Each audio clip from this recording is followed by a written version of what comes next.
Chapter 6, The Whale's Eye. The rowboat tossed from side to side.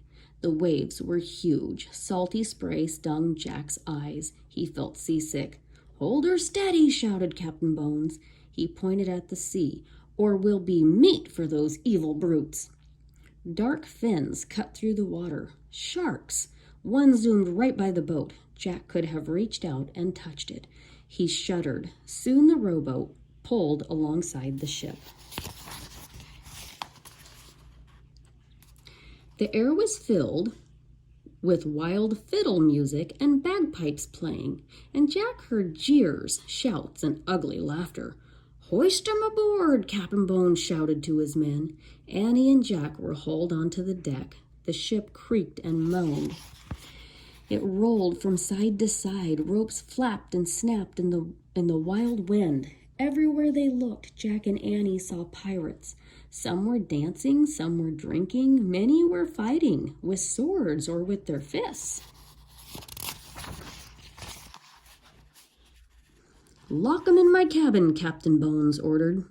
A couple of pirates grabbed Jack and Annie and threw them in the ship's cabin. They locked the door. The air inside the cabin was damp and sour smelling. A shaft of gray light came through a small round window. "Oh man," said Jack, "we've got to figure out how to get back to the island." "So we can get into the treehouse and go home," said Annie. "Right." Jack suddenly felt tired. How would they ever get out of this mess? "We better examine the book," he said. He reached into his pack and pulled out the pirate book. He flipped through the pages. He looked for information to help them look. "Look," he said. He found a picture of pirates burying a treasure chest. This might help. Together they read the words under the picture. Captain Kidd was a famous pirate. It is said that he buried a treasure chest on a deserted island. The chest was filled with gold and jewels. "Captain Kidd," said Jack. "So that's the kid that Bones keeps talking about," said Annie. "Right," said Jack. Annie looked out the round window.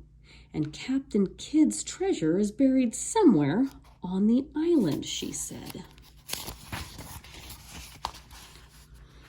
Jack took out his notebook and pencil. He wrote, "Captain Kidd's treasure on island." "Jack," Annie said. "Shh, wait a minute," he said. "I'm thinking." "Guess what I see," said Annie. "What?" Jack asked. He looked back at the book. "A whale." "Neat," he said. Then he looked up. "A whale? Did you say a whale?" "A whale, a huge whale, as big as a football field." Jack jumped up and looked out the window with her. "Where?" Jack asked. All he could see was the island and stormy waves and shark fins. "There," said Annie. "Where? Where?" "There! The island is shaped like a giant whale." "Oh, man," whispered Jack. Now he could see it. "See the whale's back?" said Annie. Yep, the slope of the island looked like the back of a whale. "See a spout?" said Annie. Yup, the palm tree that held the tree house looked like the spout of the whale. "See his eye?" said Annie. Yup, a big black rock looked like the eye of the whale.